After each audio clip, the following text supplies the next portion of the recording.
I'm back. Okay, so into this video, I'll just come down to the 5 words into vocabulary which I feel that it should be shared with all of you. I'm sure you will enjoy this video.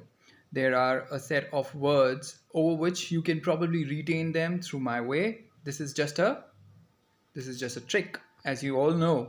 So this is one of my trick which I have been trying to work out so that you enjoy these videos and retain certain vocabulary words. So the very first word, the word is derelict. When I talk about derelict, the meaning refers to not doing one's duty or neglectful. So derelict, not doing one's duty, which also means neglectful, a person who's careless in a way. But when I talk about derelict, I would want you to retain it the way as I say. Dare say act, someone who acts a little late, can be a person who is negligent, right? So, well, derelict is a person which means, the word which means as a person who acts late, delayed, neglectful, careless. So, dare say act works well. So, this is one of the vocabs which I would want to share with you. The next one basically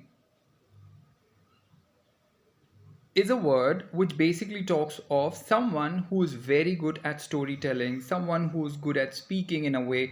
So when I talk about a word which means someone who can speak well or a good storyteller is a person who can also be said as a raconteur. Raconteur, Reconter, raconteur. Now, if I had to retain this word, I'd probably give you a way of saying it this way, that imagine that you're at Haryana, one of the place at India, and that's where you would probably come across a Haryanvi accent by saying raconter करेगा in a way. So when I say recon tar karega in Haryanvi, I'd probably expect someone to talk off, or tar is basically speak off, but dexterously. So that is where I'm asking someone to come up to speak dexterously, speak well on certain stories in a way. So that's where raconter. The word is raconter. I hope you like this word. Coming to the third one. Well, the word is mordant. Mordant. Mordant.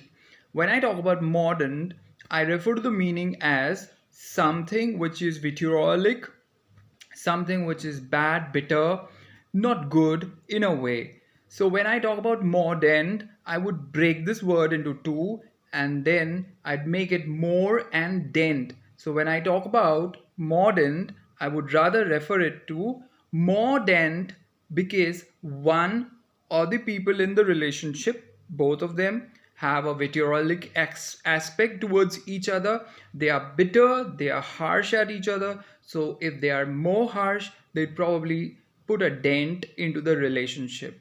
In a way, more dent. So the word is mordant and it is pronounced in such a manner that it sounds as there is more dent to the relationship if there is harsh aspect towards it. I guess you liked it. Okay. Okay, the next word now. Hear me clearly. The word is anodyne.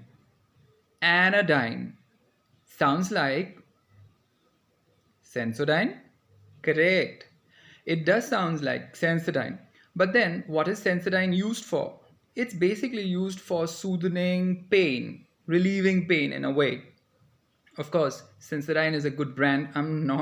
I am not at all promoting it, but when I talk about the vocabulary, I presume that every word has a way of retaining it. So when I talk about the word anodyne, I am referring to the meaning as something which is soothing or used for relieving pain. So maybe an anecdote could be an anodyne for anybody who's depressed, who's probably fighting with the situation and all. So that's where if certain things come their way which they feel that that's something which is a potion which has relieved them of their pain, that is an anodyne. So anodyne sounds like sensodyne. Both the words are used for relieving pain. I guess you like this one as well. Coming to the last one. Okay, the last word, as per me, should be a word which basically talks of someone who's bold, who's gutsy. And when I talk about this word, I'd probably prefer it as a word in vocabulary as a person who's plucky by nature. So when you say plucky by nature or plucky in a way, that's a person who would probably be bold enough or has guts to do something if given a challenge. Now, how will I retain this word? Plucking is basically a habit of all the children. Even I have plucked flowers and fruits from gardens of others. So that's where what I really feel is when we talk about a word as plucky, that means I had the guts to go ahead, pluck flowers as well as fruits in a way, and then probably finish up with the challenge. So that's where a word like plucky basically refers to a person who's gutsy in nature. Tell me how you like them. I hope you really enjoyed the words. So, our words for the days are just here. I will very soon come up with another one, another set of words. That is what I mean. Keep liking my videos. Hope to see you soon. Bye bye. Thank you.